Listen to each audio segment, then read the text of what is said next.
ਡੰਡੋਤ ਬੰਦਨ ਅਨਕ ਵਾਰ। ਸਰਬ ਕਲਾ ਸਮਰਥ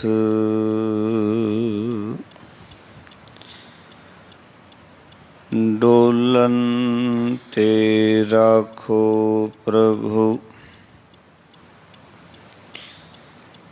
ਨਾਨਕ ਦੇ ਕਰ ਹੱਥ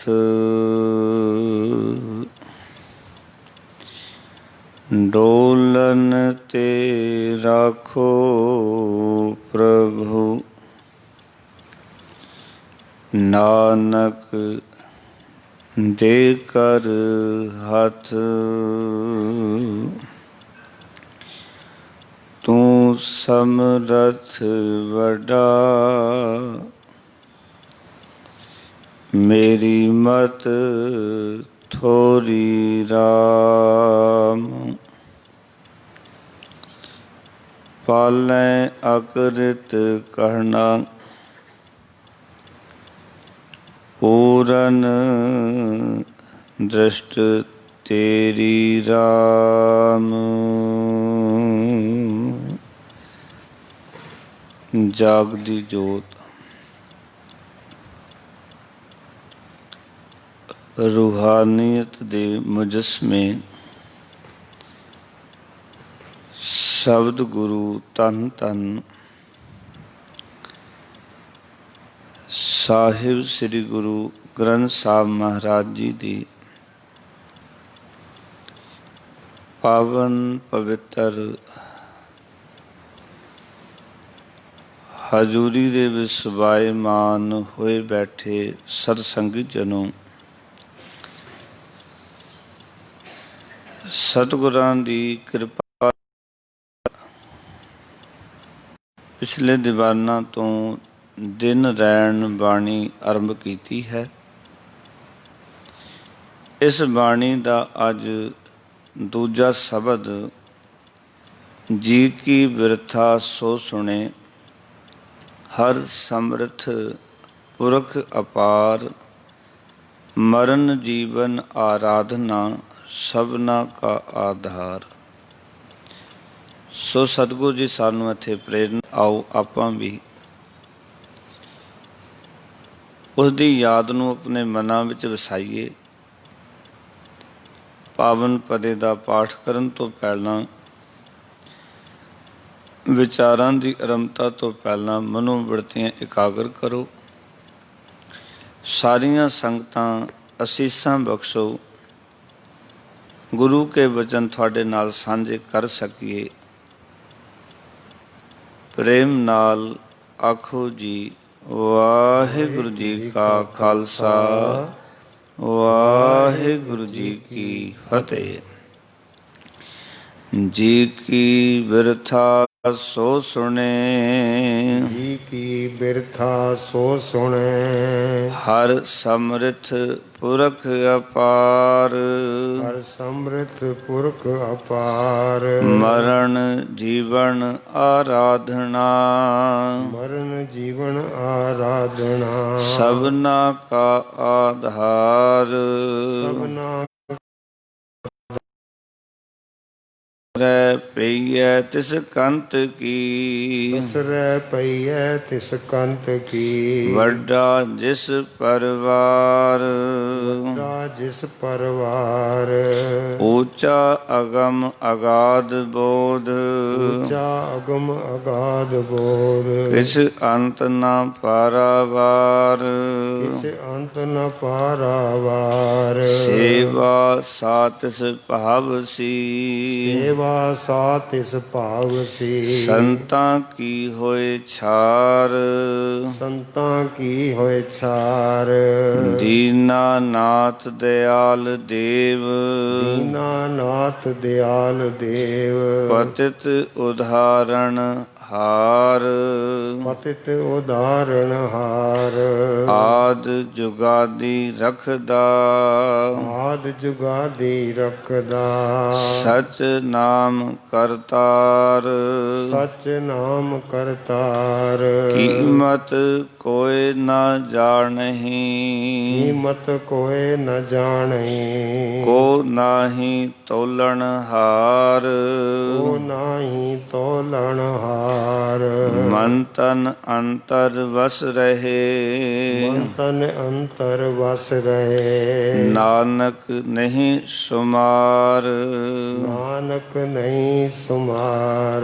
ਦਿਨ ਰੈਣ ਜੇ ਪ੍ਰਭ ਕੋ ਸੇਵ ਦੇ, ਦਿਨ ਰਹਿਣ ਜੇ ਪ੍ਰਭ ਕੋ ਸੇਵ ਦੇ। ਤਿਨ ਕੈ ਸਦ ਬਲਿਹਾਰ।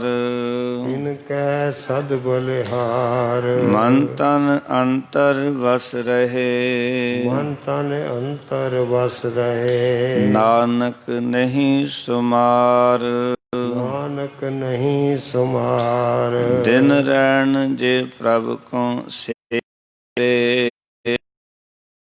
ਪ੍ਰਭ ਕੋ ਸੇਵ ਦੇ। ਤਿਨ ਕੈ ਸਦ ਬਲਿਹਾਰ। ਤਿਨ ਕੈ ਸਦ ਬਲਿਹਾਰ। ਵਾਹਿਗੁਰੂ ਜੀ ਕਾ ਖਾਲਸਾ, ਵਾਹਿਗੁਰੂ ਜੀ ਕੀ ਫਤਿਹ। ਸਤਿਗੁਰ ਨੇ ਪਿਛਲੇ ਸ਼ਬਦ ਰਾਹੀਂ ਇਹ ਗੱਲ ਸਾਨੂੰ ਸਮਝਾਈ ਕਿ ਸਿੱਖ ਨੇ ਤਾਂ ਮਿੱਠਾ ਬੋਲਣਾ ਹੈ, ਦੂਜੀ ਗੱਲ ਜਿਹੜੇ ਜੀਵ ਪਰਮਾਤਮਾ ਤੋਂ ਵਿਛੜੇ ਹੋਏ ਨੇ ਉਹ ਕਦੀ ਸੁਖੀ ਨਹੀਂ ਬਚ ਸਕਦੇ ਅਤੇ ਆਪਣੇ ਜਿਹੜੇ ਦੁੱਖ ਦਰਦ ਨੇ ਉਸ ਤੋਂ ਬਿਨਾਂ ਹੋਰ ਕਿਸੇ ਦੇ ਅੱਗੇ ਜਿਹੜੇ ਨੇ ਸਾਂਝੇ ਵੀ ਨਹੀਂ ਕੀਤੇ ਜਾ ਸਕਦੇ। ਆਓ ਕਿ ਸਾਡੀ ਪੀੜਾ, ਸਾਡੀ ਬਿਰਥਾ, ਸਾਡਾ ਦੁੱਖ ਪਰਮੇਸ਼ਰ ਤੋਂ ਬਿਨਾਂ ਹੋਰ ਕੋਈ ਸੁਣ ਨਹੀਂ ਸਕਦਾ। ਇਸ ਕਰਕੇ ਸਾਹਿਬ ਜੀ ਅੱਜ ਸਮਝਾ ਰਹੇ ਨੇ, ਜੀ ਕੀ ਬਿਰਥਾ ਸੋ ਸੁਣੇ, ਹਰ ਸਮਰਥ ਪੁਰਖ ਅਪਾਰ। ਆਖਣ ਲੱਗੇ ਪਰਮਾਤਮਾ ਸਭ ਤਾਕਤਾਂ ਦਾ ਮਾਲਕ ਹੈ, ਸਮਰਥ ਹੈ। ਪੁਰਖ ਦਾ ਅਰਥ ਹੈ ਸਭ ਵਿੱਚ ਵਿਆਪਕ ਹੈ। ਅਪਾਰ ਦਾ ਅਰਥ ਹੈ ਬੇਅੰਤ। ਜੀ ਕੀ ਬਿਰਥਾ ਸੋ ਸੁਣੇ, ਉਹੀ ਸਾਡੀ ਜਿੰਦ ਦਾ ਦੁੱਖ ਦਰਦ ਬਿਰਥਾ ਪੀੜਾ ਸੁਣਦਾ ਹੈ। ਉਸ ਤੋਂ ਬਿਨਾਂ ਹੋਰ ਕੋਈ ਸੁਣਨ ਵਾਲਾ ਨਹੀਂ ਹੈ। ਇਸ ਕਰਕੇ ਗੁਰਬਾਣੀ ਨੇ ਗੱਲ ਆਖੀ, ਜੀ ਕੀ ਬਿਰਥਾ ਹੋਏ ਸੋ ਗੁਰ ਪੈ ਅਰਦਾਸ ਕਰ। ਜੀ ਦੀ ਬਿਰਥਾ ਜਣੇ ਖਣੇ ਨੂੰ ਨਾ ਦੱਸਦਾ, ਫਿਰ ਲੋਕਾਂ ਨੂੰ ਨਾ ਆਖਦਾ ਫਿਰ ਮੈਨੂੰ ਇਹ ਦੁੱਖ ਹੈ, ਮੈਨੂੰ ਇਹ ਪਰੇਸ਼ਾਨੀ ਹੈ, ਕਿਉਂਕਿ ਹੋਰ ਕੋਈ ਤੇਰੀ ਜੀ ਦੀ ਬਿਰਥਾ ਸੁਣਨ ਵਾਲਾ ਨਹੀਂ ਹੈ। ਤੇਰੀ ਜੀ ਦੀ ਬਿਰਥਾ, ਤੇਰੀ ਜੀ ਦੀ ਅਰਦਾਸ, ਤੇਰੇ ਅੰਦਰ ਦਾ ਦੁੱਖ ਦਰਦ ਕੇਵਲ ਇੱਕ ਵਾਹਿਗੁਰੂ ਪਰਮੇਸ਼ਰ ਹੈ, ਸਤਿਗੁਰੂ ਕਹਿੰਦੇ ਉਹੀ ਸੁਣਨ ਵਾਲਾ ਹੈ। ਇਸ ਕਰਕੇ ਚੰਗਾ ਹੋਵੇ, ਸਤਿਗੁਰੂ ਕਹਿੰਦੇ ਜਿਹੜਾ ਸਾਡੇ ਜੀ ਦੀ ਬਿਰਥਾ ਸੁਣਨ ਵਾਲਾ ਹੈ, ਅਸੀਂ ਉਸ ਪਰਮਾਤਮਾ ਦੇ ਅੱਗੇ ਆਪਣਾ ਦੁੱਖ ਅਤੇ ਦਰਦ ਰੱਖੀਏ, ਉਹਦੇ ਅੱਗੇ ਹੀ ਪੇਸ਼ ਕਰੀਏ। ਫਿਰ ਕਹਿੰਦੇ ਨੇ ਮਹਾਰਾਜ ਜੀ, ਜੀਵਨ ਮਰਨ ਜੀਵਨ ਆਰਾਧਨਾ ਸਭਨਾ ਕਾ ਆਧਾਰ। ਸਤਿਗੁਰੂ ਕਹਿੰਦੇ ਉਹ ਪਰਮਾਤਮਾ ਇੱਕ ਦਾ ਆਸਰਾ ਨਹੀਂ, ਇੱਕ ਦਾ ਸਹਾਰਾ ਨਹੀਂ, ਸਗੋਂ ਉਹ ਸਾਰੇ ਜਗਤ ਦੇ ਜੀਵਾਂ ਦਾ ਆਸਰਾ ਹੈ, ਪਰਨਾ ਹੈ, ਸਹਾਰਾ ਹੈ। ਤੇ ਸਾਨੂੰ ਮਰਨ ਜੀਵਨ ਪ੍ਰਭ ਆਰਾਧਨਾ,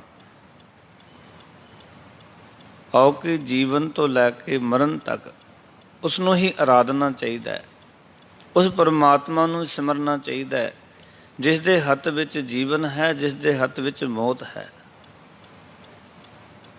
ਕਿਉਂਕਿ ਜੀਵਨ ਦੇਣ ਵਾਲਾ ਵੀ ਪਰਮਾਤਮਾ ਹੈ, ਮੌਤ ਦੇਣ ਵਾਲਾ ਵੀ ਪਰਮਾਤਮਾ। ਇਹ ਮਾਲਕ ਨੇ ਆਪਣੇ ਹੱਥ 'ਚ ਤਾਕਤ ਰੱਖੀ ਹੋਈ ਹੈ। ਇਹਨੂੰ ਮਹਾਰਾਜ ਕਹਿੰਦੇ ਨੇ, ਹੁਕਮ ਹੈ ਅੰਦਰ ਸਭ ਕੋ ਬਾਹਰ ਹੁਕਮ ਨਾ ਕੋਏ। ਇਹਨੂੰ ਕਹਿੰਦੇ ਨੇ ਜੋਰ ਨਾ ਜੀਵਨ ਮਰਨ ਨਹਿ। ਜਿਹੜਾ ਜ਼ੋਰ ਹੈ ਨਾ, ਇਹ ਪਰਮਾਤਮਾ ਨੇ ਕਿਸੇ ਹੋਰ ਨੂੰ ਨਹੀਂ ਦਿੱਤਾ। ਇਸ ਕਰਕੇ ਸਾਰੀ ਉਮਰ ਉਹਦਾ ਆਰਾਧਨ ਕਰਨਾ ਚਾਹੀਦਾ, ਉਸ ਮਾਲਕ ਨੂੰ ਸਿਮਰਨਾ ਚਾਹੀਦਾ, ਕਿਉਂਕਿ ਸਾਰੀ ਜ਼ਿੰਦਗੀ ਦਾ ਰਾਖਾ, ਦੁੱਖ ਸੁੱਖ ਦਾ ਹਰਤਾ, ਕਰਨ ਕਰਾਵਣ ਹਾਰ ਪਰਮਾਤਮਾ ਆਪ ਹੀ ਹੈ। ਔਰ ਗੁਰਬਾਣੀ ਇਹ ਸਾਨੂੰ ਸਮਝਾਉਂਦੀ ਹੈ ਕਿ ਸਾਸ ਸਾਸ ਸਿਮਰੋ ਗੋਬਿੰਦ, ਮਨ ਅੰਤਰ ਕੀ ਉਤਰੈ ਚਿੰਦ। ਜਾਂ ਮਹਾਰਾਜ ਕਹਿੰਦੇ ਨੇ ਦਮ ਦਮ ਸਦਾ ਸੰਭਾਲਦਾ ਦਮ ਨਾ ਬਿਰਥਾ ਜਾਏ। ਅਸੀਂ ਮਰਨ ਜੀਵਨ ਆਰਾਧਨਾ, ਆਓ ਕਿ ਜੀਵਨ ਜਨਮ ਤੋਂ ਲੈ ਕੇ ਮਰਨ ਤੱਕ, ਇੱਕ ਤਾਂ ਇਹ ਜਨਮ ਮਰਨ ਉਸਦੇ ਹੱਥ ਵਿੱਚ ਹੈ, ਫਿਰ ਇਹ ਸਾਰੀ ਉਮਰ ਜਦੋਂ ਤੋਂ ਜਨਮ ਹੋਇਆ ਤੇ ਮਰਨ ਤੱਕ ਅਸੀਂ ਪਰਮਾਤਮਾ ਨੂੰ ਆਰਾਧਨਾ ਹੈ, ਕਿਉਂਕਿ ਉਹ ਸਾਰਿਆਂ ਦਾ ਆਸਰਾ ਪਰਨਾ ਹੈ। ਅਸੀਂ ਜੀਵਨ ਦੇ ਵਿੱਚ ਕਈ ਵਾਰੀ ਹੋਰ ਨੂੰ ਆਰਾਧਨਾ ਸ਼ੁਰੂ ਕਰ ਦਿੰਦੇ ਹਾਂ। ਗੁਰਬਾਣੀ ਨੇ ਉਹਨਾਂ ਸਾਰੀਆਂ ਚੀਜ਼ਾਂ ਨੂੰ ਸਾਹਮਣੇ ਰੱਖ ਕੇ ਇਹ ਬਾਣੀ ਉਚਾਰਨ ਕੀਤੀ। ਕੁਛ ਮਨੁੱਖ ਸਨ ਜਿਹੜੇ ਕਿ ਰੁੱਖਾਂ ਦੀ ਪੂਜਾ ਕਰਦੇ ਸਨ, ਕੁਛ ਨਦੀਆਂ ਦੀ ਪੂਜਾ ਕਰਦੇ ਸਨ, ਪਸ਼ੂਆਂ ਦੀ ਪੂਜਾ ਕਰਦੇ ਸਨ, ਸੂਰਜ ਚੰਦਰਮਾ ਦੀ ਪੂਜਾ ਕਰਦੇ ਸਨ, ਧਰਤੀ ਦੀ ਪੂਜਾ, ਅੱਗ ਦੀ ਪੂਜਾ। ਗੁਰੂ ਸਾਹਿਬ ਨੇ ਕਿਹਾ ਨਹੀਂ ਭਾਈ, ਸਾਰੀ ਉਮਰ ਜੇ ਕਿਸ ਨੂੰ ਆਰਾਧਨਾ ਚਾਹੀਦਾ ਹੈ ਤਾਂ ਕੇਵਲ ਇੱਕ ਅਕਾਲ ਪੁਰਖ ਵਾਹਿਗੁਰੂ ਨੂੰ, ਪਰਮੇਸ਼ਰ ਨੂੰ ਆਰਾਧਨਾ ਚਾਹੀਦਾ ਹੈ, ਉਸ ਮਾਲਕ ਨਾਲ ਜੁੜਨਾ ਚਾਹੀਦਾ ਹੈ। ਕਿਉਂਕਿ ਮਨੁੱਖ ਦੀ ਇੱਕ ਬਿਰਤੀ ਹੈ, ਇਸ ਦੇ ਜੀਵਨ 'ਚ ਜਦੋਂ ਕੋਈ ਦੁੱਖ ਆਉਂਦਾ ਹੈ, ਦੁੱਖ ਵੇਲੇ ਇਹ ਜ਼ਰੂਰ ਆਰਾਧਦਾ ਹੈ। ਪਰ ਆਰਾਧਦਾ ਕਿਸ ਨੂੰ ਹੈ? ਦੁੱਖ ਵਿੱਚ ਜਿਸ ਨੂੰ ਵੀ ਕੋਈ ਦੱਸ ਦੇਵੇ ਕਿ ਉਸ ਨੂੰ ਆਰਾਧ, ਤੇਰਾ ਦੁੱਖ ਚਲਾ ਜਾਏਗਾ, ਆਰਾਧਨਾ ਸ਼ੁਰੂ ਕਰ ਦਿੰਦਾ ਹੈ। ਦੁੱਖ ਵਿੱਚ ਮਨੁੱਖ ਆਰਾਧਦਾ ਤੇ ਹੈ, ਪਰ ਉਹ ਆਰਾਧਦਾ ਜੋ ਕੋਈ ਸੰਸਾਰ ਦੇ ਲੋਕ ਦੱਸਦੇ ਨੇ। ਤੁਸੀਂ ਦੇਖ ਲੈਣਾ ਕਿ ਦੁੱਖ ਵਿੱਚ ਸਲਾਹ ਦੇਣ ਵਾਲੇ ਬੜੇ ਆ ਜਾਂਦੇ ਨੇ, ਫਲਾਣੀ ਥਾਂ 'ਤੇ ਪ੍ਰਸਾਦ ਕਰਾ ਦਿਓ, ਫਲਾਣੀ ਥਾਂ 'ਤੇ ਇਹ ਚੀਜ਼ ਕਰਾ ਦਿਓ, ਉੱਥੇ ਮੱਥਾ ਟੇਕ ਕੇ ਆ ਜਾਓ, ਉੱਥੇ ਇਹ ਦੁੱਖ ਦੂਰ ਹੋ ਜਾਏਗਾ। ਬੜੇ ਘੱਟ ਮਿਲਣਗੇ ਜਿਹੜੇ ਕਹਿਣਗੇ ਕਿ ਤੁਸੀਂ ਪਰਮਾਤਮਾ ਨੂੰ ਆਰਾਧੋ, ਅਕਾਲ ਪੁਰਖ ਵਾਹਿਗੁਰੂ ਦੇ ਨਾਲ ਜੁੜੋ। ਕਿਉਂਕਿ ਕਰਮ ਕਾਂਡੀ ਲੋਕ ਬਹੁਤ ਇਹ ਹੋਣ ਕਰਕੇ, ਇਸ ਕਰਕੇ ਜੋ ਕਰਮ ਕਾਂਡ ਉਹ ਕਰਦੇ ਨੇ ਉੱਥੇ ਉਹਨਾਂ ਦਾ ਵਿਸ਼ਵਾਸ ਅਤੇ ਭਰੋਸਾ ਹੁੰਦਾ ਹੈ। ਇਸ ਕਰਕੇ ਉਹ ਜਦੋਂ ਕੋਈ ਦੁਖੀ ਹੁੰਦਾ ਉਸ ਨੂੰ ਉਹੀ ਦੱਸਿਆ ਜਾਂਦਾ ਹੈ। ਕਿਉਂਕਿ ਪਰਮਾਤਮਾ ਨੂੰ ਆਰਾਧਨਾ, ਪਰਮੇਸ਼ਰ ਨਾਲ ਜੁੜਨਾ ਇਸ ਤਰ੍ਹਾਂ ਸਮਝੋ ਜਿਵੇਂ ਕੋਇਲੇ ਨੂੰ, ਭਗਦੇ ਨੂੰ ਹੱਥ ਦੇ ਵਿੱਚ ਰੱਖਣਾ। ਸਾਵਧਾਨੀ ਚਾਹੀਦੀ, ਬੜੀ ਇਕਾਗਰਤਾ ਚਾਹੀਦੀ, ਕਿਉਂਕਿ ਬਾਕੀ ਚੀਜ਼ਾਂ ਨੂੰ ਆਰਾਧਨਾ ਸੌਖਾ ਹੈ, ਉਹਨਾਂ ਦਾ ਨਾਮ ਲਈ ਜਾਓ, ਪਰ ਪਰਮਾਤਮਾ ਦਾ ਇਕੱਲਾ ਨਾਮ ਲਿਆ ਵੀ ਗੱਲ ਨਹੀਂ ਬਣਨੀ, ਸਗੋਂ ਨਾਮ ਦੇ ਨਾਲ ਸੁਰਤ ਵੀ ਚਾਹੀਦੀ ਹੈ। ਇਹਨੂੰ ਗੁਰਬਾਣੀ ਨੇ ਆਖਿਆ ਨਾ, ਪ੍ਰਭ ਕੀ ਉਸਤਤ ਕਰੋ ਸੰਤ ਮੀਤ, ਸਾਵਧਾਨ ਇਕਾਗਰ ਚੀਜ਼। ਸਾਵਧਾਨ ਹੋ ਕੇ ਉਸਤਤ ਕਰਨੀ ਪਰਮਾਤਮਾ ਦੀ, ਔਰ ਸਾਰੀ ਜ਼ਿੰਦਗੀ ਕਰਨੀ ਹੈ। ਅਸੀਂ ਪੁੱਛਦੇ ਨਾ ਵੀ ਕਿਤਨਾ ਸਮਾਂ ਪਾਠ ਕਰੀਏ, ਕਿਤਨਾ ਸਮਾਂ ਸਿਮਰਨ ਕਰੀਏ। ਗੁਰੂ ਸਾਹਿਬ ਕਹਿੰਦੇ ਹਰ ਵੇਲੇ, ਸਾਰੀ ਜ਼ਿੰਦਗੀ। ਫਿਰ ਕਹਿ ਰਹੇ ਨੇ ਮਹਾਰਾਜ, ਸਸਰੈ ਪਈਐ ਤਿਸ ਕੰਤ ਕੀ, ਵੱਡਾ ਜਿਸ ਪਰਿਵਾਰ। ਸਸਰੈ ਦਾ ਅਰਥ ਹੈ ਸੋਹਰਾ ਘਰ, ਪਈਏ ਦਾ ਅਰਥ ਹੈ ਪੇਕਾ ਘਰ। ਆਓ ਕਿ ਇਹ ਲੋਕ ਅਤੇ ਪਰਲੋਕ ਦਾ ਜਿਹੜਾ ਕੰਤ ਹੈ, ਤਿਸ ਕੰਤ ਕੀ, ਉਸ ਕੰਤ ਦੀ ਬਣੀ ਰਹਿ। ਵੱਡਾ ਜਿਸ ਪਰਿਵਾਰ, ਜਿਸ ਪਰਮਾਤਮਾ ਦਾ ਜਿਹੜਾ ਪਰਿਵਾਰ ਹੈ ਬਹੁਤ ਵੱਡਾ ਹੈ। ਪੇਕੇ ਘਰ ਵਿੱਚ ਵੀ, ਭਾਵ ਇਸ ਲੋਕ ਦੇ ਵਿੱਚ ਵੀ, ਅਤੇ ਸੋਹਰੇ ਘਰ ਪਰਲੋਕ ਦੇ ਵਿੱਚ ਵੀ। ਤਿਸ ਕੰਤ ਕੀ, ਉਸ ਕੰਤ ਪਰਮਾਤਮਾ ਦੀ ਬਣ ਜਾ। ਵੱਡਾ ਜਿਸ ਪਰਿਵਾਰ, ਜਿਸ ਕੰਤ ਪਰਮਾਤਮਾ ਦਾ ਪਰਿਵਾਰ ਬਹੁਤ ਵੱਡਾ ਹੈ। ਇਹ ਸੰਸਾਰ ਕਿਤੇ ਥੋੜ੍ਹਾ, ਐਡਾ ਵੱਡਾ ਸੰਸਾਰ। ਔਰ ਇੱਕ ਖਿਆਲ ਕਰਨਾ, ਜੀਵਨ ਦੇ ਅੰਦਰ ਸੰਸਾਰ ਦੇ ਨਾਲ ਬਣਾਉਣ ਦੀ ਕੋਸ਼ਿਸ਼ ਕਰਾਂਗੇ, ਸੰਸਾਰ ਨੂੰ ਮਨਾਉਣ ਦੀ ਕੋਸ਼ਿਸ਼ ਕਰਾਂਗੇ, ਅਤੇ ਸੰਸਾਰ ਵਿੱਚ ਸਾਰਿਆਂ ਨੇ ਨਹੀਂ ਮੰਨਣਾ। ਇੱਕ ਛੋਟਾ ਜਿਹਾ ਪਰਿਵਾਰ ਹੁੰਦਾ ਹੈ ਅਤੇ ਉਸਦੇ ਵਿੱਚ ਸਾਰੇ ਪਰਿਵਾਰਕ ਬੰਦੇ 'ਤੇ ਖੁਸ਼ ਨਹੀਂ ਹੁੰਦੇ। ਕਦੀ ਭੈਣ ਰੁੱਸ ਜਾਂਦੀ ਹੈ, ਕਦੀ ਜੀਜਾ ਰੁੱਸ ਜਾਂਦਾ ਹੈ, ਕਦੀ ਭਰਾ ਰੁੱਸ ਜਾਂਦਾ ਹੈ, ਕਦੀ ਮਾਤਾ ਪਿਤਾ ਰੁੱਸ ਜਾਂਦੇ ਨੇ। ਇੱਕ ਪਰਿਵਾਰ ਟੱਬਰ ਦੇ ਵਿੱਚ ਸਾਰੇ ਖੁਸ਼ ਨਹੀਂ ਹੁੰਦੇ। ਇੱਕ ਬੰਦਾ ਸਾਰਿਆਂ ਨੂੰ ਪ੍ਰਸੰਨ ਨਹੀਂ ਰੱਖ ਸਕਦਾ, ਕਿਉਂ ਕਿਸੇ ਵੇਲੇ ਕਿਸੇ ਨਾਲ ਤੇ ਬੰਦਾ ਖੜਦਾ ਹੈ, ਕਿਸੇ ਨਾਲ ਖੜਨਾ ਹੀ ਦੂਜੇ ਬੰਦੇ ਨੂੰ ਲੱਗਦਾ ਮੇਰੇ ਨਾਲ ਖਲੋਤਾ, ਮੇਰੇ ਨਾਲ ਨਹੀਂ ਹੈ, ਉਹਨੂੰ ਪ੍ਰਸੰਨ ਨਹੀਂ ਕੀਤਾ ਜਾ ਸਕਦਾ। ਪਰ ਗੁਰਬਾਣੀ ਕਹਿੰਦੀ ਹੈ ਜੇ ਤੂੰ ਰੱਬ ਨੂੰ ਪ੍ਰਸੰਨ ਕਰ ਲਵੇਂ ਨਾ, ਪਰਮਾਤਮਾ ਨਾਲ ਜੁੜ ਜਾਏ, ਤੇ ਪਤਾ ਕੀ ਹੋਏਗਾ, ਜੋ ਹਰ ਕਾ ਪਿਆਰਾ ਸੋ ਸਭਨਾ ਕਾ ਪਿਆਰਾ। ਜੋ ਹਰੀ ਦਾ ਪਿਆਰਾ ਬਣ ਜਾਂਦਾ ਹੈ ਉਹ ਸਭਨਾ ਦਾ ਪਿਆਰਾ ਬਣ ਜਾਂਦਾ। ਇਸ ਕਰਕੇ ਮਹਾਰਾਜ ਸਮਝਾਉਣ ਲੱਗੇ, ਕਹਿੰਦੇ ਜਿਹਦਾ ਵੱਡਾ ਪਰਿਵਾਰ ਹੈ ਇਸ ਲੋਕ ਤੇ ਪਰਲੋਕ ਦੇ ਵਿੱਚ ਉਸ ਪਰਮਾਤਮਾ ਦੇ ਨਾਲ ਜੁੜ, ਉਸ ਕੰਤ ਦੀ ਬਣ। ਉੱਚਾ ਅਗਮ ਅਗਾਧ ਬੋਧ, ਉਹ ਪਰਮਾਤਮਾ ਉੱਚਾ ਹੈ। ਅਗਾਧ ਬੋਧ ਦਾ ਅਰਥ ਹੈ ਜਿਸ ਦਾ ਅਗਾਧ ਔਰ ਜਿਸ ਦਾ ਗਿਆਨ ਜਿਹੜਾ ਹਾਸਲ ਨਹੀਂ ਕੀਤਾ ਜਾ ਸਕਦਾ, ਕਿਉਂਕਿ ਉਹ ਗਿਆਨ ਦਾ ਮੁਜਸਮ ਹੈ, ਮਾਲਕ ਹੈ, ਪਰ ਉਹਦੀ ਡੂੰਘਾਈ ਪਤਾ ਨਹੀਂ ਲੱਗਦੀ। ਉਹ ਬੇਅੰਤ ਡੂੰਘਾਈ ਦਾ ਮਾਲਕ, ਕਿਸ ਅੰਤ ਨਾ ਪਾਰਾਵਾਰ, ਜਿਸ ਪਰਮਾਤਮਾ ਦਾ ਕਿਸ ਅੰਤ ਤੇ ਪਾਰਾਵਾਰ ਨਹੀਂ ਪਾਇਆ ਜਾ ਸਕਦਾ। ਉਸ ਦੇ ਨੂੰ ਪੂਰਨ ਤੌਰ 'ਤੇ ਨਹੀਂ ਆਖਿਆ ਜਾ ਸਕਦਾ ਕਿ ਮਾਲਕ ਪ੍ਰਭੂ ਇਤਨਾ ਵੱਡਾ ਹੈ, ਕਿਉਂਕਿ ਉਹ ਤਾਂ ਬੇਅੰਤ ਹੈ। ਉੱਪਰ ਗੱਲ ਗੁਰੂ ਸਾਹਿਬ ਨੇ ਦੱਸ ਹੀ ਦਿੱਤੀ। ਫਿਰ ਕਹਿਣ ਲੱਗੇ ਸੇਵਾ ਸਾਤ ਇਸ ਭਾਵ ਸੀ। ਸੇਵਾ ਸਾਤ ਅਰਥ ਹੈ ਉਹ ਭਾਵ ਸੀ ਦਾ ਅਰਥ ਹੈ ਪਾਉਂਦੀ ਹੈ ਸੰਤਾਂ ਕੀ ਹੋਏ ਛਾਰ, ਜੋ ਨਿਮਰਤਾ ਭਾਵ ਦੇ ਵਿੱਚ ਸੁਆ ਬਣ ਕੇ ਚਰਨ ਧੂੜ ਬਣ ਕੇ ਕੀਤੀ ਜਾਏ। ਉਹੀ ਸੇਵਾ ਨੂੰ ਪਾਉਂਦੀ ਹੈ ਜੋ ਗੁਰੂ ਦੇ ਚਰਨਾਂ ਦੀ ਧੂੜ ਬਣ ਜਾਈਏ ਤਾਂ ਸੇਵਾ ਕਰੀਏ। ਵੈਸੇ ਮੇਰੇ ਵਰਗੇ ਦੀ ਹਾਲਤ ਤਾਂ ਇਹ ਹੈ ਕਿ ਸੇਵਾ ਥੋੜੀ ਮੰਗਨ ਬਹੁਤਾ, ਮਹਿਲ ਨਾ ਪਾਵੇ ਕਹਿਤੋ ਪੋਤਾ। ਸੇਵਾ ਘੱਟ ਹੈ, ਮੰਗਾਂ ਬਹੁਤ ਨੇ। ਫਿਰ ਸੇਵਾ ਕਰਨ ਦਾ ਤਰੀਕਾ ਵੀ ਆਪਣੀ ਮਨ ਮਰਜ਼ੀ ਦਾ, ਗੁਰੂ ਮੁਤਾਬਿਕ ਨਹੀਂ, ਕਿਉਂਕਿ ਮਹਾਰਾਜ ਕਹਿੰਦੇ ਸਾਧ ਸੇਵਾ ਕੀਤੀ ਸਫਲ ਹੈ, ਜਿਤ ਸਤਿਗੁਰ ਕਾ ਮਨ ਮੰਨੇ। ਜਾਂ ਸਤਿਗੁਰ ਕਾ ਮਨ ਮੰਨਿਆ ਤਾਂ ਪਾਪ ਕਸੰਬਲ ਭੰਨੇ। ਸੇਵਾ ਉਹ ਹੈ ਜਿਹੜਾ ਸਤਿਗੁਰ ਦਾ ਮਨ ਮੰਨ ਜਾਏ। ਆਓ ਕਿ ਨਿਮਰਤਾ ਭਾਵ ਵਿੱਚ ਕੀਤੀ ਹੋਈ ਸੇਵਾ। ਸੇਵਾ ਕਰਨ ਦਾ ਅਰਥ ਹੀ ਹੈ ਕਿ ਜੀਵਨ ਦੇ ਅੰਦਰ ਹੰਕਾਰ ਮਿਟ ਜਾਏ, ਜੀਵਨ ਦੇ ਵਿੱਚੋਂ ਮਾਨ ਮਿਟ ਜਾਏ। ਮੈਂ ਕਹਿੰਦੇ ਸੇਵਾ ਸਾਤ ਭਾਵ ਸੀ ਸੰਤਾਂ ਕੀ ਹੋਏ ਛਾਰ, ਗੁਰਮੁਖਾਂ ਦੀ ਸੰਤ ਜਨਾਂ ਦੀ ਚਰਨਾਂ ਦੀ ਧੂੜ ਬਣ। ਤੇ ਫਿਰ ਮੈਂ ਕਹਿੰਦੇ ਦੀਨਾ ਨਾਥ ਦਿਆਲ ਦੇਵ ਪਤਿਤ ਉਦਾਹਰਨ ਹਾਰ। ਉਹ ਅਕਾਲ ਪੁਰਖ ਵਾਹਿਗੁਰੂ ਦੀਨਾਂ ਦਾ ਨਾਥ ਹੈ, ਮਾਲਕ ਹੈ, ਸਾਰਿਆਂ 'ਤੇ ਦਇਆ ਕਰਨ ਵਾਲਾ ਹੈ, ਉਹ ਦਇਆ ਦਾ ਘਰ ਹੈ। ਦੇਵ ਦਾ ਅਰਥ ਹੈ ਉਹ ਦੇਵਤਾ ਸਰੂਪ ਹੈ। ਪਤਿਤ ਉਦਾਹਰਨ ਹਾਰ, ਜਿਹੜੇ ਪਤਿਤ ਨੇ ਉਹਨਾਂ ਦਾ ਵੀ ਉଦ୍ਧਾਰ ਕਰਨ ਵਾਲਾ ਹੈ। ਇੱਕ ਪ੍ਰਭੂ ਹੈ ਜਿਹੜਾ ਪਤਿਤ ਦਾ ਵੀ ਉद्धार ਕਰ ਸਕਦਾ ਹੈ। ਉਸ ਦੀ ਖੇਡ ਹੈ।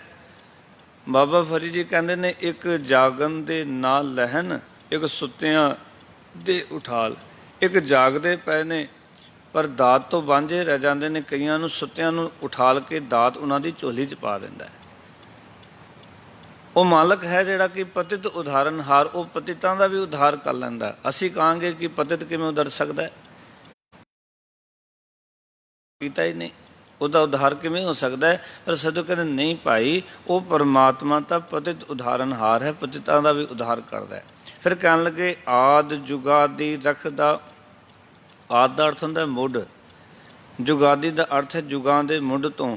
ਰੱਖਦਾ ਦਾ ਅਰਥ ਹੈ ਉਹ ਪਰਮਾਤਮਾ ਸਾਰਿਆਂ ਦਾ ਨੂੰ ਰੱਖਦਾ ਆ ਰਿਹਾ ਹੈ, ਸਾਰਿਆਂ ਦੀ ਰੱਖਿਆ ਕਰਨ ਵਾਲਾ ਹੈ। ਸੱਚ ਨਾਮ ਕਰਤਾਰ, ਉਸ ਕਰਤਾਰ ਦਾ ਨਾਮ ਜਿਹੜਾ ਉਹ ਸੱਚਾ ਹੈ, ਸਦਾ ਸਥਿਰ ਰਹਿਣ ਵਾਲਾ ਹੈ। ਕੀਮਤ ਕੋਈ ਨਾ ਜਾਣੀ, ਉਸ ਪਰਮਾਤਮਾ ਦੀ ਕੀਮਤ ਕੋਈ ਨਹੀਂ ਜਾਣ ਸਕਦਾ। ਮਾਲਕ ਪ੍ਰਭੂ ਦੀ ਜਿਹੜੀ ਕੀਮਤ ਹੈ ਪਿਆਰਿਓ, ਉਹ ਕੋਈ ਨਹੀਂ ਜਾਣ ਸਕਦਾ। ਕੋ ਨਾ ਹੀ ਤੋਲਣ ਹਾਰ, ਤੇ ਕੋਈ ਐਸਾ ਨਹੀਂ ਜਿਹੜਾ ਪਰਮਾਤਮਾ ਨੂੰ ਤੋਲ ਸਕੇ, ਐਸਾ ਵੀ ਕੋਈ ਨਹੀਂ ਹੈ। ਨਾ ਹੀ ਪਰਮਾਤਮਾ ਦੀ ਕੀਮਤ ਪਾਈ ਜਾ ਸਕਦੀ ਹੈ, ਨਾ ਉਹਨੂੰ ਤੋਲਿਆ ਜਾ ਸਕਦਾ ਹੈ। ਇਸ ਕਰਕੇ ਗੁਰੂ ਨਾਨਕ ਪਾਤਸ਼ਾਹ ਨੇ ਆਖਿਆ ਕਿ ਸੁਨ ਵੱਡਾ ਆਖੈ ਸਭ ਕੋਏ, ਕੇਵਡ ਵੱਡਾ ਡਿਠਾ ਹੋਏ ਕੀਮਤ ਪਾਏ। ਨਾ ਕਿਹਾ ਜਾਏ, ਨਾ ਕੀਮਤ ਪੈਂਦੀ, ਨਾ ਆਖਿਆ ਜਾਂਦਾ ਪਰਮਾਤਮਾ। ਹਾਂ ਗੱਲ ਜ਼ਰੂਰ ਹੈ ਕਿ ਜਿਹੜੇ ਉਹਨੂੰ ਆਖਦੇ ਨੇ, ਵੱਡਾ ਵੱਡਾ ਕਹਿੰਦੇ ਨੇ, ਕਹਿਣ ਵਾਲੇ ਤੇਰੇ ਰਹਿ ਸਮਾਏ। ਸਾਡੇ ਕਹਿਣ ਨਾਲ, ਸਾਡੇ ਆਖਣ ਨਾਲ ਉਹਦੀ ਕੀਮਤ ਤਾਂ ਨਹੀਂ ਪੈਣੀ, ਸਾਡੇ ਆਖਣ ਦੇ ਨਾਲ ਉਹ ਤੋਲਿਆ ਤੇ ਨਹੀਂ ਜਾਣਾ, ਸਾਡੇ ਬਚਨਾਂ ਦੇ ਨਾਲ, ਸਾਡੀ ਭਗਤੀ ਦੇ ਨਾਲ, ਸਾਡੀ ਬੰਦਗੀ ਦੇ ਨਾਲ। ਹਾਂ, ਪਰ ਜਿਹੜੇ ਭਗਤੀ ਕਰਦੇ ਨੇ ਇੱਕ ਦਿਨ ਉਸ ਮਾਲਕ 'ਤੇ ਸਮਾ ਜ਼ਰੂਰ ਸਕਦੇ ਨੇ, ਮਾਲਕ ਵਿੱਚ ਅਭੇਦ ਹੋ ਸਕਦੇ ਨੇ, ਪਰ ਕੋਈ ਆਖੇ ਕਿ ਪਰਮਾਤਮਾ ਨੂੰ ਭਗਤੀ ਦੇ ਬਦਲੇ ਤੋਲਿਆ ਜਾ ਸਕਦਾ ਹੈ ਜਾਂ ਭਗਤੀ ਦੇ ਬਦਲੇ ਖਰੀਦਿਆ ਜਾ ਸਕਦਾ ਹੈ, ਸੋ ਤਾਂ ਕਹਿੰਦੇ ਐਸੀ ਗੱਲ ਨਹੀਂ ਹੈ। ਜਾਂ ਅਸੀਂ ਉਸ ਦੀ ਕੀਮਤ ਪਾ ਲਵਾਂਗੇ ਧਨ ਦੇ ਕੇ, ਪਦਾਰਥ ਭੇਟਾ ਕਰਕੇ, ਐਸਾ ਵੀ ਨਹੀਂ ਹੈ। ਕਿਉਂਕਿ ਕੀਮਤ ਕੋਈ ਨਾ ਜਾਣੇ, ਉਹਦੀ ਕੀਮਤ ਕੋਈ ਜਾਣਦਾ ਹੀ ਨਹੀਂ ਜਦ। ਕਿਉਂਕਿ ਬੇਸ਼ੁਮਾਰ ਬੇਅੰਤ ਸੁਆਮੀ, ਤੇਰੋ ਅੰਤ ਨਾ ਕਿਨਹੀ ਲਈ। ਉਹ ਬੇਸ਼ੁਮਾਰ ਹੈ, ਬੇਅੰਤ ਸੁਆਮੀ ਹੈ, ਉਹਦਾ ਅੰਤ ਕਿਸੇ ਨੇ ਵੀ ਪ੍ਰਾਪਤ ਨਹੀਂ ਕੀਤਾ। ਕੋ ਨਾ ਹੀ ਤੋਲਨਹਾਰ, ਨਾ ਹੀ ਕੋਈ ਤੋਲਣ ਵਾਲਾ ਹੈ। ਮਾਰਗ ਨੇ ਮਨ ਤਨ ਅੰਤਰ ਵਸ ਰਹੇ, ਨਾਨਕ ਨਹੀਂ ਸੁਮਾਰ। ਆਖਣਗੇ ਉਹ ਮਨ ਤਨ ਦੇ ਵਿੱਚ ਵਸ ਰਿਹਾ ਹੈ, ਨਾਨਕ ਨਹੀਂ ਸੁਮਾਰ। ਹੈ ਨਾਨਕ, ਉਸ ਪਰਮਾਤਮਾ ਦਾ ਕੋਈ ਅੰਦਾਜ਼ਾ ਨਹੀਂ ਲਾ ਸਕਦਾ। ਰੱਬ ਦਾ ਕੋਈ ਅੰਦਾਜ਼ਾ ਨਹੀਂ ਹੈ। ਰੱਬ ਦੀਆਂ ਦਾਤਾਂ ਦਾ ਹੀ ਅੰਦਾਜ਼ਾ ਨਹੀਂ, ਤੇ ਰੱਬ ਦਾ ਕੀ ਅੰਦਾਜ਼ਾ ਜਿਸ ਨੇ ਸਾਰਾ ਸੰਸਾਰ ਬਣਾਇਆ, ਜਿਸ ਨੇ ਸਾਰੇ ਬ੍ਰਹਿਮੰਡ ਨੂੰ ਸਾਜਿਆ, ਜਿਸ ਤੇ ਇਹ ਸੰਸਾਰ ਬਣਿਆ। ਸਾਚੇ ਤੇ ਪਵਨਾ ਪਿਆ, ਪਵਨਾ ਤੇ ਜਲ ਹੋਏ, ਜਲ ਤੇ ਤਰਵਮ ਸਾਜਿਆ, ਘਟ ਘਟ ਜੋਤ ਸਮੋਏ। ਜਿਹਨੇ ਘਟ ਘਟ ਦੇ ਵਿੱਚ ਆਪਣੀ ਜੋਤ ਟਿਕਾਈ, ਆਪਣੀ ਪਾਵਰ ਟਿਕਾਈ, ਉਸਦਾ ਕੋਈ ਸਮਾਰ ਨਹੀਂ। ਅਸੀਂ ਰੋਜ਼ ਹੀ ਪੜ੍ਹਦੇ ਹਾਂ ਜਪਜੀ ਸਾਹਿਬ ਵਿੱਚ, ਕੇਤਿਆਂ ਦਾਤ ਜਾਣੈ ਕੌਣ ਕੂਤ। ਤੇਰੀਆਂ ਦਾਤਾਂ ਦਾ ਮਾਲਕ ਕੌਣ ਅੰਦਾਜ਼ਾ ਲਾ ਸਕਦਾ ਹੈ? ਤੇਰੀਆਂ ਦਾਤਾਂ ਬਾਰੇ ਕੌਣ ਕਹਿ ਸਕਦਾ ਕਿ ਇਹ ਦਾਤਾਂ ਇਤਨੀਆਂ ਕੀਮਤੀਆਂ ਨੇ? ਫਿਰ ਮਹਾਰਾਜ ਸੋਹਿਲਾ ਸਾਹਿਬ ਜੀ ਕਹਿੰਦੇ, ਤੇਰੇ ਦਾਨੇ ਕੀਮਤ ਨਾ ਪਵੈ। ਹੇ ਪਰਮਾਤਮਾ, ਤੇਰੇ ਦਾਨ ਦੀ, ਤੇਰੀ ਵਸਤੂਆਂ ਦੀ ਕੀਮਤ ਕੋਈ ਨਹੀਂ। ਤਿਸ ਦਾਤੇ ਕਵਨ ਸਮਾਰ। ਉਹ ਕਿਤਨਾ ਕੁ ਬੇਅੰਤ ਹੈ, ਉਹਦਾ ਅੰਦਾਜ਼ਾ ਨਹੀਂ ਲਾਇਆ ਜਾ ਸਕਦਾ। ਮਾਲਕ ਨੇ ਤੈਨੂੰ ਇੱਕ ਕੰਮ ਕਰਨਾ ਬਣਦਾ ਹੈ ਕਿ ਦਿਨ ਰੈਣ ਜੇ ਪ੍ਰਭ ਕੋ ਸੇਵਦੇ, ਜਿਹੜੇ ਦਿਨ ਰਾਤ ਐਸੇ ਪਰਮਾਤਮਾ ਨੂੰ ਸੇਵਦੇ ਨੇ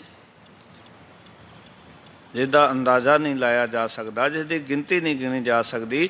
ਦਿਨ ਰਾਤ ਜਿਹੜੇ ਉਸ ਪਰਮਾਤਮਾ ਨੂੰ ਸੇਵਦੇ ਨੇ, ਸਿਮਰਦੇ ਹਨ, ਯਾਦ ਕਰਦੇ ਹਨ। ਤਿੰਨ ਕੈ ਸਦ ਬਲਿਹਾਰ। ਮਾਲਕ ਕਹਿੰਦੇ ਮੈਂ ਉਹਨਾਂ ਤੋਂ ਹਮੇਸ਼ਾ ਹੀ ਕੁਰਬਾਨ ਜਾਂਦਾ ਹਾਂ, ਸਦਕੇ ਜਾਂਦਾ ਹਾਂ, ਜਿਹੜੇ ਉਸ ਅਕਾਲ ਪੁਰਖ ਵਾਹਿਗੁਰੂ ਨੂੰ ਸਿਮਰਦੇ ਹਨ, ਅਕਾਲ ਪੁਰਖ ਵਾਹਿਗੁਰੂ ਨੂੰ ਚੇਤੇ ਕਰਦੇ ਹਨ। ਸੋ ਇਸ ਦਿਨ ਦਾਇਣ ਬਾਣੀ ਦੇ ਦੂਜੇ ਸ਼ਬਦ ਰਾਹੀਂ ਸਤਿਗੁਰ ਆਖ ਰਹੇ ਨੇ, ਇੱਕ ਗੱਲ ਤਾਂ ਇਹ ਹੈ ਕਿ ਤੇਰੇ ਜੀ ਦੀ ਜਿਹੜੀ ਬਿਰਥਾ ਹੈ ਕੋਈ ਸੁਣ ਸਕਦਾ ਹੈ, ਤੇ ਇੱਕ ਅਕਾਲ ਪੁਰਖ ਵਾਹਿਗੁਰੂ ਹੈ, ਪਰਮੇਸ਼ਰ ਹੈ। ਇਸ ਕਰਕੇ ਜਨਮ ਤੋਂ ਲੈ ਕੇ ਮਰਨ ਤੱਕ ਪਾਓ, ਪੂਰੇ ਜੀਵਨ ਦੇ ਵਿੱਚ ਉਸ ਅਕਾਲ ਪੁਰਖ ਨੂੰ ਸਿਮਰਨਾ ਚਾਹੀਦਾ ਹੈ। ਔਰ ਦਿਨ ਰਾਤ ਜਿਹੜੇ ਪਰਮਾਤਮਾ ਨੂੰ ਫਿਰ ਸਿਮਰਦੇ ਨੇ, ਜਿਨ੍ਹਾਂ ਨੇ ਉਹਨੂੰ ਸਿਮਰ ਲਿਆ, ਉਹਨੂੰ ਯਾਦ ਕੀਤਾ, ਮਰ ਕਹਿੰਦੇ ਮੈਂ ਐਸੇ ਮਨੁੱਖਾਂ ਤੋਂ, ਐਸੇ ਪਿਆਰਿਆਂ ਤੋਂ ਸਦਕੇ ਜਾਂਦਾ ਹਾਂ, ਕੁਰਬਾਨ ਜਾਂਦਾ। ਜਿਵੇਂ ਗੁਰੂ ਨਾਨਕ ਪਾਤਸ਼ਾਹ ਆਖਦੇ ਨੇ, ਹੋਂ ਕੁਰਬਾਨੈ ਜਾਓ ਮਿਹਰਬਾਨਾ, ਹੋਂ ਕੁਰਬਾਨੈ ਜਾਓ, ਹੋਂ ਕੁਰਬਾਨੈ ਜਾਓ ਤਿਨਾ ਕੈ ਲੈਨ ਜੋ ਤੇਰਾ ਨਾਉ, ਲੈਨ ਜੋ ਤੇਰਾ ਨਾਉ ਤਿਨਾ ਕੈ ਹੋਂ ਸਦ ਕੁਰਬਾਨੈ ਜਾਓ। ਅਸੀਂ ਉਹਨਾਂ ਤੋਂ ਕੁਰਬਾਨ ਜਾਣਾ ਜਿਹੜੇ ਨਾਮ ਜਪਦੇ ਹਨ, ਮਾਲਕ ਦੀ ਸਿਫਤ ਸਲਾਹ ਕਰਦੇ ਨੇ, ਵਡਿਆਈ ਕਰਦੇ ਨੇ, ਔਰ ਦਿਨ ਰਾਤ ਉਸ ਪਰਮਾਤਮਾ ਨੂੰ ਸੇਵਦੇ ਨੇ। ਸੋ ਸਾਨੂੰ ਇਹ ਵੀ ਪ੍ਰੇਰਨਾ ਮਿਲਦੀ ਹੈ ਕਿ ਦਿਨ ਰਾਤ ਉਸ ਅਕਾਲ ਪੁਰਖ ਵਾਹਿਗੁਰੂ ਨੂੰ ਸਿਮਰਨਾ ਹੈ, ਅੱਠੇ ਪੈਰ ਮਾਲਕ ਨੂੰ ਯਾਦ ਰੱਖਣਾ ਹੈ। ਉਹ ਮਾਲਕ ਨਹੀਂ ਭੁੱਲਣਾ ਚਾਹੀਦਾ, ਕਿਉਂਕਿ ਸੰਤੋ ਸੁਖ ਹੋਵਾ ਸਭ ਥਾਈਂ। ਸਾਰੀਆਂ ਥਾਵਾਂ 'ਤੇ ਸੁੱਖ ਮਿਲ ਸਕਦਾ ਹੈ। ਪਾਰ ਬ੍ਰਹਮ ਪੂਰਨ ਪਰਮੇਸ਼ਰ ਰੱਬ ਰਿਹਾ ਸਭ ਨੇ ਜਾਈ, ਜਦੋਂ ਅਸੀਂ ਮਹਿਸੂਸ ਕਰ ਲਵਾਂਗੇ, ਜਦੋਂ ਉਸ ਪਰਮਾਤਮਾ ਨੂੰ ਹਰ ਥਾਂ 'ਤੇ ਵਸਦਾ ਹੋਇਆ ਵੇਖ ਲਵਾਂਗੇ ਅਤੇ ਉਸ ਦਾ ਸਿਮਰਨ ਕਰਾਂਗੇ, ਉਸਨੂੰ ਯਾਦ ਕਰਾਂਗੇ, ਅਤੇ ਹਰ ਥਾਂ 'ਤੇ ਸਾਨੂੰ ਸੁੱਖ ਮਿਲ ਸਕਦਾ ਹੈ। ਫਿਰ ਪਰਮਾਤਮਾ ਸਾਡੇ ਜੀਵਨ ਵਿੱਚ ਪਰਮੇਸ਼ਰ ਦਿੱਤਾ ਬੰਦਿਆਂ ਦੀ ਬਖਸ਼ਿਸ਼ ਕਰ ਦਿੰਦਾ ਹੈ, ਦੁੱਖ ਰੋਗ ਦਾ ਡੇਰਾ ਭੰਨ ਦਿੰਦਾ ਹੈ। ਇਸ ਕਰਕੇ ਦਿਨ ਰਾਤ ਅਰਾਧੀਏ ਮਾਲਕ ਨੂੰ, ਹਰ ਵੇਲੇ ਉਸ ਮਾਲਕ ਨੂੰ ਯਾਦ ਕਰੀਏ, ਅੱਠੇ ਪੈਰ ਉਸ ਪਰਮਾਤਮਾ ਦੇ ਨਾਮ ਨੂੰ ਸਿਮਰੀਏ, ਕਿਉਂਕਿ ਇਸ ਪਰਮਾਤਮਾ ਦਾ ਨਾਮ ਹੈ ਜੋ ਸਾਡੇ ਦੁੱਖ ਦਰਦ ਨੂੰ ਸੁਣਦਾ ਹੈ। ਔਰ ਸੁਣਦਾ ਹੀ ਨਹੀਂ, ਸਤਿਗੁਰ ਕਹਿੰਦੇ ਦੁੱਖ ਭੰਜਨ ਤੇਰਾ ਨਾਮ ਜੀ, ਦੁੱਖ ਭੰਜਨ ਤੇਰਾ ਨਾਮ, ਆਠ ਪੈਰ ਆਰਾਧੀਏ ਪੂਰਨ ਸਤਿਗੁਰ ਗਿਆਨ। ਦਿਨ ਰਾਤ ਦੇ ਅੱਠੇ ਹੀ ਪੈਰ ਹੁੰਦੇ ਨੇ, ਇਸ ਕਰਕੇ ਇੱਥੇ ਦਿਨ ਰੈਣ ਆਖਿਆ, ਸਿਮਰਦੇ ਨੇ।